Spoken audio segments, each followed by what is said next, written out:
Okay, sebelum ni kita dengar orang kata bandara ni saman parking, Ya, betul. saman orang berniaga. Ya. So lepas ni kita ada Saman orang benda tambah rumah. kan? Ada benda baru lah. Ya. Dan tujuan kita pun bukan kita nak pergi saman orang. Kita nak didik. Ya. Kalau tak buat, apa nak takut. Siapa buang sampah kecil, kena tangkap, kena notis, bawa pergi mahkamah, kena buat kerja community service. Okay. Bahasa orang putih community service, bahasa Melayu Himat masyarakat lah. Okey, macam tadi bos kita sabang lah.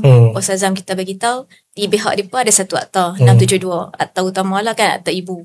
Di pihak kita ada dua akta. 171 akta kerajaan tempatan. Ni saya sembang pasal akademik sikit lah kan. Cuma nak bagi kita pemakluman sajalah.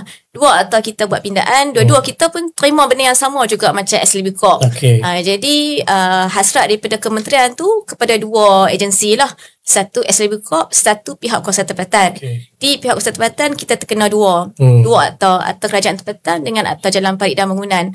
Dua-dua ni fungsi yang sama juga, pindaan ni sama macam SLB Corp. Itulah yang kita kata di peringkat pihak kuasa tempatan ni kita pun ada kuasa. Dan jangan heran lah lepas ni kan, kalau kata kita dah set 1/1 kita nak mula, saya sebut short form lah zaman-zaman lah semua short form kan, PKM, Perintah Khidmat Masyarakat ni.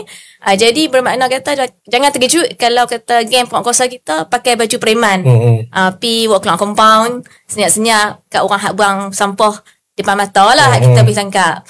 Jadi itu kuasa terbesar yang kita terima daripada kementerian takatlah.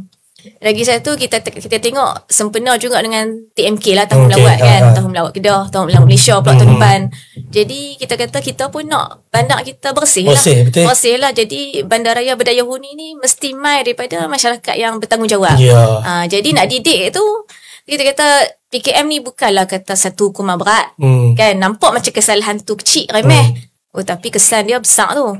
Dia benda bila buat salah ni tak ada hukum, orang tak heran. Ya betul. Dia apa yang saya nampak lah kan, dekat sini saya punya kata kunci saya adalah mentality. Mentality tu memainkan peranan penting dalam kehidupan seharian kita ni.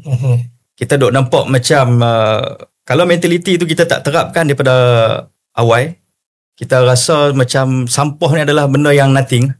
Jadi dengan perasaan, dengan penuh kebanggaan kita boleh simply buang sampah tu dekat mana-mana tempat. Walhal dekat PBT ni kita sedia maklum kita ada lokasi-lokasi ataupun lokaliti penempatan tong sampah yang dah memang khusus untuk kita buang sampah di situ.